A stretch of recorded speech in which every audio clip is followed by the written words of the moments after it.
siyang nadinaan. Tahimik ang puso, sumisigaw ang damdamin. Sino ba ako sa paningin mo? Ako'y baghari, hindi lihim, kundi buhay. Kasama sa pag-ikot ng araw at buwan. Ako'y pag-ibig, hindi kasalanan. Tanggap ko kung sino ako. Walang bahid ng naliliyan. Hindi mo kailangan unawain ang lahat.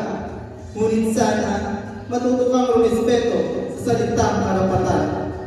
Ang puso ko'y nagnanais din para magmahal, hindi para katulad ng mundong sarado ang isipan.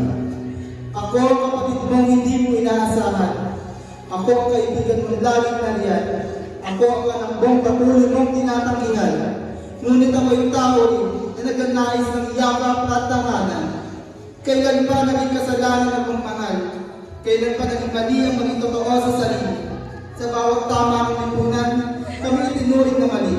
Pero sa puso naming bahari, kami malaya, kami puumuli. Kaya ngayon, hayaan mo ipinta ko ang langit na sa atin ay sumisimulo. Ang pulang nagkaragdag mula sa tama, kahil ng pag-asa, dilaw ng ligaya, berde ng pagtanggap, asul ng katahimikan, indigo ng karulungan, at dila ng pagkakaisa. Mundo, buksan mo ang iyong mga mata, kami narito, hindi para magulo, kung hindi magmahal ng tama. Kami ang LGBT, tao din na may damdamin, may pangarap, may halaga. Walang sawang isisigaw, tanggap ko kung sino